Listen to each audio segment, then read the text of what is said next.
एक ऐसा अंतर्राष्ट्रीय ख्याति प्राप्त मानव जो गुरु प्रेरणा से पिछले 20 वर्षों से वानप्रस्थ जीवन जीते हुए 24 घंटे मानवता की सेवा में संलग्न है। एक ऐसा मानव जो अभी राष्ट्रीय, अंतर्राष्ट्रीय टीवी चैनलों पर 7,500 एपिसोड के माध्यम से सनातन सत्य, आत्मविज्ञान एवं पुनरुत्थान, व्यवहार एवं निश्चय जगत के जीवनोपयोगी विषयों पर हृदय स्पर्शी प्रवचन कर चुका है। उस मानव का नाम है महात्मा उपासक प्रोफेसर डॉक्टर सोहन राज तातेड़।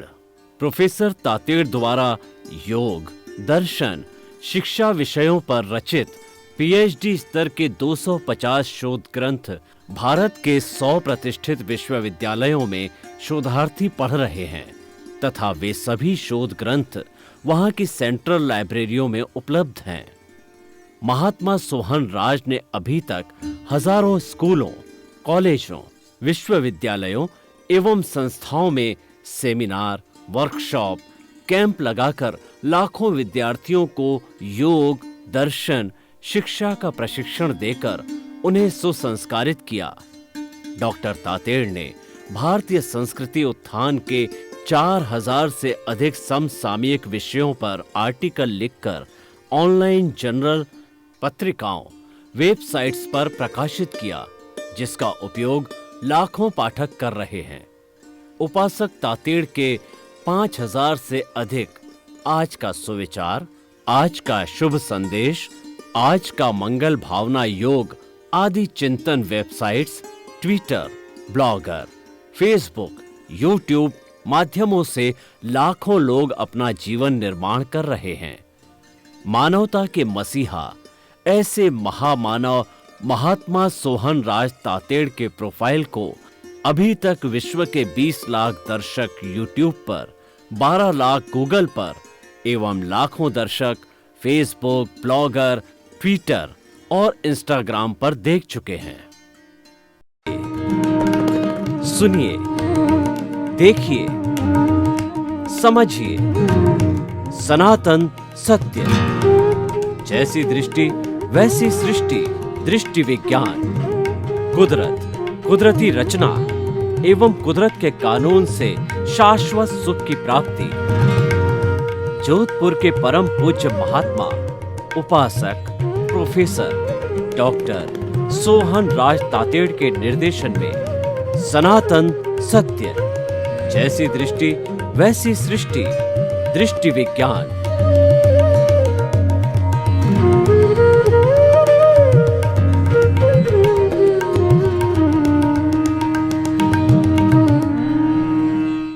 भाई और बहनों, मातृशक्ति को नमन। स्टूडियो में आपका हार्दिक स्वागत है, अभिनंदन है, सत्कार है। आत्मविज्ञान, साइंस ऑफ द सोल कार्यक्रम के अंतर्गत हम आपको सही दृष्टि, सही सोच, राइट विजन, राइट थिंकिंग के तहत जो आपकी नकारात्मक सोच है, जो आप गलत सोचते हैं, जो आपकी रॉन्ग बिलीफ है, जो आपका गलत चिंतन है और आपकी जो विशुद्ध विचारधारा है, उसमें हम करेक्शन देते हैं और उसमें करेक्शन देकर के आपको सम्यक दर्शन देते हैं, आपको एक नई दृष्टि देते हैं जिससे आपकी नई सृष्टि बनती है। यही हमारा कार्य है सिर्फ हमारा। इसीलिए इस कार्यक्रम दृष्टि विज्ञान कहते हैं। हम आपका दृष्टि परिवर्तन करते हैं और आपके चरित्र का निर्माण करते हैं। ये सारा कार्य हम अलग अलग एपिसोड्स के माध्यम से करते हैं। तो आज का हमारा बहुत ही सपोर्टिंग जो है सुंदर एपिसोड का विषय है सज्जनता और दुर्जनता। भाई और बहनों, सज्जनता एक अच्छाई है, दुर्जनता एक बुराई है। अच्छाई और बुराई जीवन में साथ साथ चलती है। हमारा जो हृदय है उसमें कौरव भी रहते हैं और पांडव भी रहते हैं। उसके अंदर कोई एक लाइन ऑफ डिमार्केशन, कोई उसके अंदर डिस्टेंस नहीं है। एक पाला से जो ही एंट्री होती तो सीधा दूसरे पाला में आ जाता है। जो सज्जनता है वो हमारे पांडव है और जो दुर्जनता है वो कौरव है। इन दोनों के बीच में हमेशा हमारा कुरुक्षेत्र का युद्ध चलता रहता है। सज्जनता जो है वो दुर्जनता को पछाड़ती है, दुर्जनता सज्जनता को पछाड़ती है। लेकिन अच्छा बनने के लिए हमें पांडव बनना होगा, अच्छा बनने के लिए हमने सज्जनता को प्राप्त करना पड़ेगा, क्योंकि मनुष्य एक सामाजिक प्राणी है, वो समाज में रहता है। मनुष्यों के समूह को हम समाज कहते हैं। पशुओं का भी अपना समूह होता है और उसके अंदर सिर्फ एक मात्रा कम होती, समज बोलते हैं उनके समूह का। पक्षियों का भी समूह होता है हमारे भारतवर्ष के अंदर, जो दूसरे देशों से जो कुर्जों वगैरह इत्यादि जो विदेशी जो पक्षी आते हैं अभयारण्य के अंदर सर्दियों की ऋतु के अंदर, तो वो पक्षी भी एक झुंड में चलते हैं, एक लाइन में चलते हैं। उनका भी अपना जो है वो कहना चाहिए समूह है, उनका भी अपना एक समाज है। तो हम ये कहना चाहते हैं कि समाज के बिना मनुष्य जिंदा नहीं रह सकता। तो हमारा जीवन है सारा रिलेटिव जीवन है। उस रिलेटिव जीवन के अंदर सज्जनता और दुर्जनता दोनों ही चलती है। सज्जनता जो है वो हमारा उपादेय है, दुर्जनता हेय है, और दोनों को जानना वो ज्ञेय है। ये सब साथ साथ चलते हैं। तो पहले हम जो है सज्जनता के क्या क्या कैरेक्टरिस्टिक है, सज्जनता के क्या क्या गुण हैं, उनके बारे में हम चर्चा करेंगे। दुर्जनता के क्या क्या गुण हैं और दुर्जन व्यक्ति को हम सज्जन कैसे बनावें, उसका भी हम विश्लेषण करेंगे, ताकि हमारे समाज के अंदर सज्जनता की परसेंटेज बढ़े। जब समाज के अंदर, देश में और विश्व में ज्यादा लोग सज्जन होंगे, तब ही यह सृष्टि वसुधैव कुटुंबकम बन सकती है।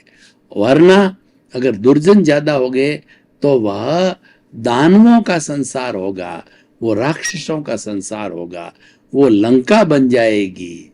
तो हम उस संसार को जो है दानवों का संसार नहीं बनाना चाहते हैं। हम इस संसार को जो है वह देवताओं का संसार बनाना चाहते हैं। उसी का नाम वसुधैव कुटुंबकम है।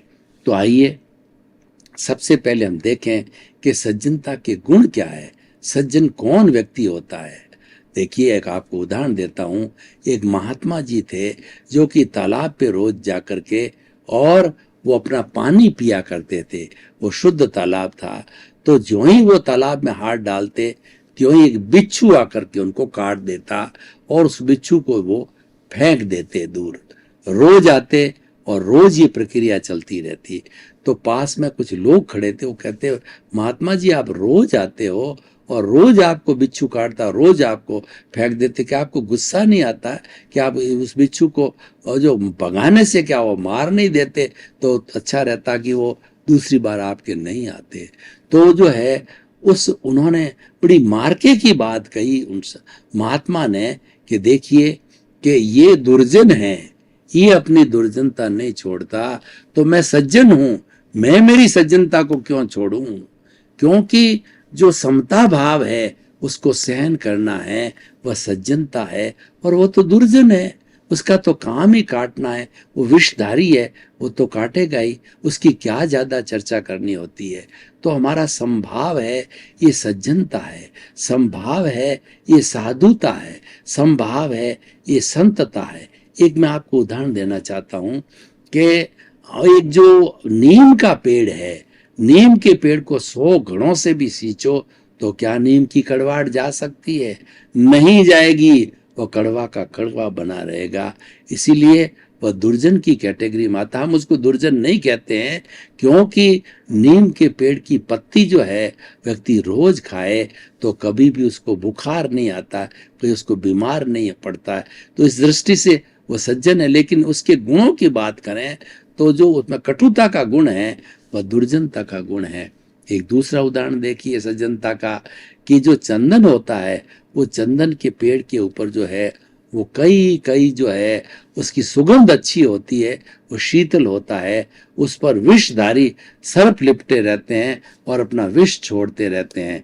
लेकिन उस चंदन की लकड़ी को जब काटा जाता है और घिसा जाता है तो उसके जो है विष का उस पर प्रभाव नहीं होता है, वह शीतलता देती है, वो शांति देती है, क्योंकि वह अपना सज्जनता नहीं छोड़ती। और जो विषधारी जो सर्प है उस पर लपेटे रहते, वो दुर्जन है, अपनी दुर्जनता नहीं छोड़ते। तो सज्जनता और दुर्जनता दुनिया में साथ चलती है। दुर्जन के लिए कहा गया है कि बातों के देव वो लातों से मानते, बातों से नहीं मानते। सज्जन लोग तो बातों से यानी समझाने से मान जाते हैं, और दुर्जन को समझाने के लिए हाथ के अंदर गंगा राम रखना पड़ता है, डंडा रखना पड़ता है, क्योंकि वो डंडे की भाषा ही जानते हैं। जैसे हमारे पुलिस वाले हैं, क्या करते हैं, बड़े बड़े अपराधियों को पकड़ते हैं, डंडा बजाते हैं, और कई बार डंडा ठोकते भी है, ताड़नाएं देते हैं, और उसके अपराध को उगला देते हैं। और जो सज्जन व्यक्ति होता है वो तो अपराध करता ही नहीं है, वो पुलिस वाले के पास में क्यों जाएगा? सज्जन व्यक्ति क्यों अपराध करेगा? क्योंकि अपराध को ही वो सबसे बड़ा दुर्गुण मानता है और उसको अपनाना नहीं चाहता है। तो भाई और बहनों, सज्जनता और दुर्जनता, आप सज्जनता को धारिये, सज्जनता को आत्मसात कीजिए, हृदयंगम बनिए, दुर्जनता को छोड़िए। अब आप देखिए सज्जनता और दुर्जनता आती क्यों है? सज्जनता आती है संभाव से, दुर्जनता आती है राग द्वेष से। ये अच्छा, ये बुरा, ये लाइक, ये डिसलाइक, और हम लाभ और हानि है दोनों के अंदर प्रभावित हो जाते हैं। लाभ होता है तो हम फूल करके कुप्पा हो जाते हैं, हानि होता है जब हम निराश हो जाते हैं, डिप्रेशन के अंदर चले जाते हैं, और इतने डिप्रेशन में चले जाते हैं कई बार व्यक्ति कोमा की स्थिति में भी चला जाता है। तो इसीलिए अगर जो समताधारी होगा, लाभ और हानि को एक सा मानेगा, क्योंकि वो मानता है कि दोनों संयोग है और हर संयोग के साथ में वियोग जुड़ा हुआ है। अगर आज मेरे को लाभ मिला है तो यह भी चला जाएगा, और कल मेरे को नुकसान मिला है तो यह भी चला जाएगा, क्योंकि वह भी अमर नहीं था, यह भी अमर नहीं है, वह भी स्थायी नहीं था, यह भी स्थायी नहीं है, चला जाएगा। लेट गो करो। ये जो लेट गो की भावना है, ये सज्जनता की भावना है, ये संभाव की भावना है। और हम जो है जितना रिएक्शन देते हैं, ये रिएक्शन है वो दुर्जनता की भावना है। कैसे दुर्जनता की भावना है और कैसे रिएक्शन होता है? किसी व्यक्ति ने हमको गाली दी, हमने 2 ठोक दी, ये दुर्जनता हो गई, और उसने वापस 2 के बदले 4 ठोकी, हमने 4 की बजाय 8 गालियां ठोक दी, नेले पे देला मार दिया। मैं कौन सा कमजोर हूं? टिट फॉर टैट किया और ईंट का जवाब पत्थर से दिया, मैं कौन सा कम हूं? ये जवाब दे दिया, ये दुर्जनता हो गई। और जो संभाव रखता है कि भाई इसने गाली दी, मैं क्यों स्वीकार करूं? मैं गाली को स्वीकार करूंगा तो मैं अशुद्ध हो जाऊंगा, मेरा राग द्वेष बढ़ जाएगा, मुझे स्वीकार नहीं करनी है, मध्यस्थ रहना, तटस्थ रहना है, तो वो गाली वापस चली गई। तो संभाव से हमारे नए कर्मों का बंधन नहीं हुआ, और पुराने भी संभाव रहते रहते डिस्चार्ज भाव है, जब भुगत लिया जाता है तो समाप्त हो जाते हैं। तो नया भी बंधन नहीं होता संभाव से, और पुराना जो है खपा लिया जाता है। और जब सारे पुराने धीरे धीरे धीरे संभाव से खपा लिए जाते हैं, क्योंकि नया बंध नहीं होता है, पुराना खपता रहता है, तो पुराना जब खप जाता जन्म जन्मांतर का बर्फ की सीला की तरह जो राग द्वेष जुड़ा हुआ है, और जब खप जाता है यानी पूरा डिस्चार्ज हो जाता है, इसको कहा जाता है संपूर्ण निर्जरा। और संपूर्ण निर्जरा होने के बाद में हम शीघ्र मुक्ति की ओर चला जाते हैं, और धीरे धीरे जो dissociation of the Karma from the causal body, वो जो काल निर्जरा है।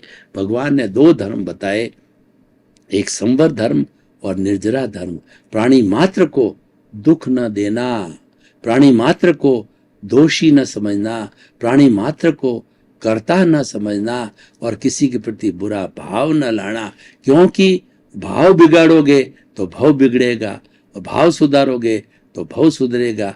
तो हम ऐसा करने से ये सारी संवर की अवस्थाएं हैं, और संवर से हम ज्ञाता दृष्टा में चले जाते हैं।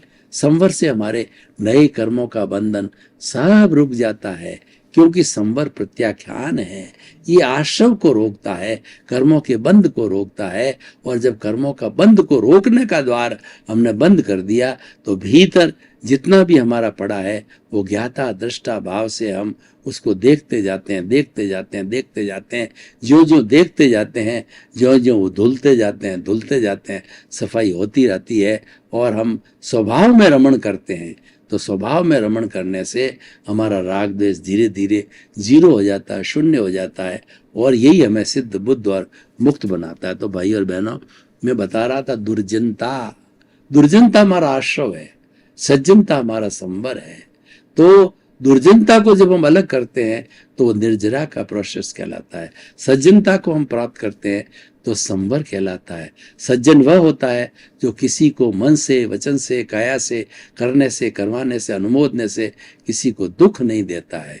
इसीलिए अगर हमें संवर करना हो तो हमें इस तरीके से बोलना चाहिए कि मेरे भीतर विराजमान शुद्ध आत्मा भगवान, आपकी साक्षी से मैं आपसे निवेदन करता हूं कि मुझे ऐसी जागृति दो, मुझे ऐसी शक्ति दो कि मेरे द्वारा 84 लाख जीवा योनि प्राणियों के किसी भी प्राणी को किंचित मात्र भी दुख न हो, कष्ट न हो, दुख न हो, दुख न हो, ऐसी जागृति दो, ऐसी शक्ति दो। ऐसी शक्ति परम प्रभु जो भीतर विराजमान है उससे मांगनी चाहिए। ये संवर है, ये सज्जनता की प्रोसेस है और ये दुर्जनता को मिटाने का एक विशेष नियम है। इससे दुर्जनता मिटती जाती है। राग द्वेष दुर्जनता है, समता भाव सज्जनता है। इस चीज को समझना चाहिए और हर वक्त जो है हमें ये अभ्यास करते रहना चाहिए कि मेरी सज्जनता बढ़ रही है, दुर्जनता घट रही है, मेरा राग द्वेष घट रहा है, मेरा समभाव बढ़ रहा है। और ज्यों ज्यों समभाव बढ़ता जाएगा, एक्सट्रीमिटी पे जाएगा, तभी हम सिद्ध बुद्ध मुक्त हो जाएंगे। क्योंकि उस स्थिति के अंदर दुर्जनता मृतप्राय हो जाती है, दुर्जनता शून्य हो जाता है। कॉजल बॉडी है वह दुर्जनता है, वह पुण्य पाप का है, तो इसीलिए उसको छोड़ना है। दोनों ही जो है हमें हेय है। दोनों में से थोड़ा जिसका उपयोग पहले हम जो करते हैं, जो पुण्य का थोड़े समय उपादेय होता है, लेकिन बाद में उसको छोड़ना पड़ता है। तो इस तरीके से भाई और बहनों, हम आपको बता रहे थे कि सज्जनता और दुर्जनता एक संतुलन का फॉर्मूला है और ये इसी दोनों का जो अस्तित्व है उसी से संसार बना है। इस संसार के अंदर भगवान महावीर के समय में देखो, भगवान राम के समय में देखो, भगवान कृष्ण के समय देखो, किसी भी महापुरुष के समय में आप देखो कि सज्जन और दुर्जन दोनों थे। आज भी सज्जन और दुर्जन दोनों हैं। हम बिल्कुल ऐसा संसार नहीं बना सकते कि वो 100% सज्जन हो, या ऐसा संसार हम कभी नहीं बना सकते कि 100% दुर्जन हो। तो ये तो घटबढ़ चलती रहती है सज्जनता की, दुर्जनता की, लेकिन हमारा प्रेफरेंस सज्जनता की ओर होना चाहिए, हमारा सारा सहारा सज्जनता की ओर होना चाहिए, दृष्टिकोण सज्जन बनने का होना चाहिए। क्योंकि ये मुक्ति का मार्ग है। ये जो मार्ग है हमें अच्छे रास्ते पर ले जाने वाला मार्ग है। ये हमारा समता भाव है और दुर्जनता राग द्वेष है, ये हमें डुबाने वाला है। ये 84 लाख जीवा योनि में भटकाने वाला है। और भटकने का अर्थ ये, और भटकते ही आए हैं, इसका कारण ये हम दुखों को प्राप्त करते आए हैं। अब हमें थोड़ा सा ज्ञान मिला है तो ज्ञान के माध्यम से हम चाहते हैं कि हमको सुख मिले और धीरे धीरे वह सुख जो है वह अनंत सुख के अंदर बदल जाए। जो हमारा आत्मा का जो गुण है कि अनंत ज्ञान वाला, अनंत दर्शन वाला, अनंत शक्ति वाला और अनंत सुख का धाम, हम ब्लिस प्राप्त करना चाहते हैं। ये ब्लिस कब प्राप्त होगी? हम दुर्जनता को छोड़ेंगे। दुर्जनता को कब छोड़ेंगे? जब हम राग द्वेष को छोड़ेंगे, प्रियता अप्रियता को छोड़ करके। तीसरा नेत्र है हमारा, थर्ड आई की बहुत चर्चा होती है। तीसरा नेत्र जब हमारा खुल जाएगा, वो समता भाव का नेत्र है, वो खुल जाने के बाद ही हमारी सज्जनता दुर्जनता दोनों समाप्त होकर के हम सिद्ध बुद्ध मुक्त बन जाएंगे। वही हमारे जीवन का सार है, वही हमारे जीवन की मंजिल है। तो भाई और बहनों, अगर मैं इस एपिसोड को ओपन टू दी ऑडियंस करता हूँ, इसकी रिलीवेंस, सामाजिक उपयोगिता और वर्तमान परिप्रेक्ष्य के अंदर वो किस तरीके से सार्थक है, तो हम कहना चाहेंगे कि दोनों साथ साथ चलते हैं, दोनों दुनिया में मौजूद है, दोनों हमारे व्यवहार जगत में मौजूद है, लेकिन हमें कौन सी नस दबानी है। हमारे यहाँ दो दो पास पास नसें चल रही है, एक दुख की है और एक सुख की है, एक दर्द की है और एक आनंद की है। तो हमें आनंद की नस को दबाना है। आनंद की नस है और सज्जनता की नस है, और हमने अगर पास वाली नस को दबा दिया, वो दुर्जनता की नस है, वो दुख की नस है, वो में दुख पैदा होगा। तो दोनों साथ चलते हैं। आपका दृष्टिकोण, आपका नजरिया है कि आप कौन सी चीज को अपनाते हो। तो हमारा ये आत्मविज्ञान है, वो दृष्टि विज्ञान है। हम सज्जनता की दृष्टि देते हैं। सज्जनता की दृष्टि स्थायी होती है तो हमें मुक्ति करवाती है, और दुर्जनता हम छोड़ने की बात कहते हैं। यानी कि दुर्जनता ग्रहण करने योग्य नहीं है, दुर्जनता राग द्वेष है, दुर्जनता हमें डुबाने वाली है। तो भाई और बहनों, ये सारा बात इस बात पर आकर के जो की चीज एकत्रित हो जाती, केंद्रित हो जाती है कि हमारा जीवन सज्जनता से भरा होना चाहिए। सज्जनता कब होती है? जब हम किसी दूसरे के प्रति बुरा भाव नहीं रखते, किसी के प्रति बुरा चिंतन नहीं रखते, किसी को दोषित नहीं देखते, किसी को करता नहीं देखते, और अपने आप को भी करता नहीं देखते हैं।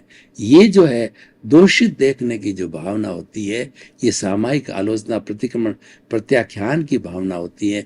इसीलिए हमें जो है अच्छा जीवन बनाने के लिए सामायिक आलोचना, प्रतिक्रमण, प्रत्याख्यान को स्थान देना चाहिए। जब इसके बारे में हम धीरे धीरे प्रैक्टिस करते जाएंगे तो हमारी सज्जनता का ग्राफ बढ़ता जाएगा और दुर्जनता का ग्राफ घटता जाएगा। तो ये दुर्जनता का ग्राफ को घटाना और इसको संपूर्ण रूप से समाप्त करना, यही हमारे जीवन का लक्ष्य है। दूसरे शब्दों में कि राग द्वेष को शून्य करना और समता भाव के पराकाष्ठता तक बढ़ाना, यही हमारे जीवन का लक्ष्य है।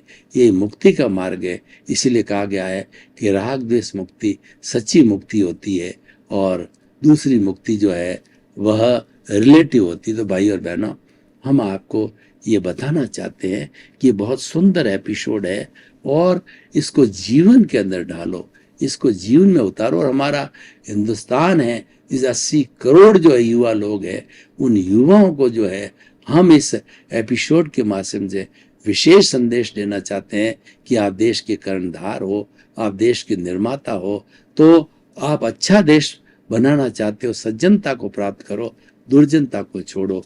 दुर्जनता हमें अपराध करवाती है, आतंकवाद में ले जाती है, हिंसा में ले जाती है, और हमें से कई कुकृत्य कराती है। ये सारा दुर्जनता की वशीभूत होता है, दुर्जनता की व्यसन है।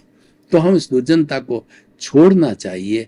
जब उसको छोड़ देंगे तो सज्जनता उसका प्रतिफल है, वो सज्जनता ऑटोमेटिकली हमारे भीतर पैदा हो जाएगी, और धीरे धीरे अभ्यास के बाद में वो सज्जनता बढ़ती बढ़ती जब पराकाष्ठता तक जाएगी, तो हमें जो है वो विशुद्ध ज्ञान की प्राप्ति हो जाएगी, और वो ज्ञान हमें मुक्ति की ओर ले जाएगा। हमारा अज्ञान समाप्त हो जाएगा। हमारे राग द्वेष रूपी अज्ञान की जो वेल्डिंग है वह पूर्ण रूप से टूट जाएगी। तो भाई और बहनों, जो हमारा ये सज्जनता और दुर्जनता का एपिसोड है, इस एपिसोड को जो हम निष्कर्ष की भाषा में बात करें तो ये संपूर्ण लोगों पर लागू होता है, 7 अरब की जनसंख्या पर लागू होता है कि आपके भीतर दोनों हैं, सज्जनता भी और दुर्जनता भी है। कोई उसकी लाइन ऑफ डिमार्केशन नहीं है, एकदम पास पास चलते हैं। लेकिन आप जो है दुर्जनता को लॉकअप कर दीजिए और सज्जनता को ही आप स्पर्श कीजिए, सज्जनता को आने दीजिए। यानी हर वक्त जो है वो आप प्रमोद भावना रखो। दुनिया में जो अच्छे लोग हैं, अच्छा चिंतन करते हैं, उनकी बातों को सुनो और उन बातों को जीवन में ढालो, हृदयंगम करो, क्योंकि जो हमारा करैक्टर है वही मुख्य होता है। तो ये जो भाव है ये हमारा पुरुषार्थ है, और उस पुरुषार्थ से जो हमको प्राप्ति होती है वो चरित्र होता है। और चरित्र क्या है कि सज्जनता युक्त चरित्र होता है, वो सच्चा चरित्र होता है, और वह सभी लोगों को जो है वो मोहने वाला होता है। भाई और बहनों, आपका बहुत बहुत धन्यवाद। आप हमारा आत्मविज्ञान कार्यक्रम बराबर देख रहे हो। आत्मविज्ञान कार्यक्रम की आप आत्मा हो तो हमारे पर्दे के पीछे जो मोबाइल नंबर, जो हमारा ईमेल और हमारा जो वेबसाइट है, उसके अंदर आप अपने जो कुछ भी प्रश्न हैं, जो कुछ भी आपकी जिज्ञासा है, आप भेज सकते हो और वो जिज्ञासा हमारे को प्राप्त होने पर समाधान हम दे पाएंगे और नए नए एपिसोड्स जो है आपकी जिज्ञासा को मद्देनजर रखते हुए हम प्रस्तुत करेंगे। आपके प्रति मंगल भावना शुभ।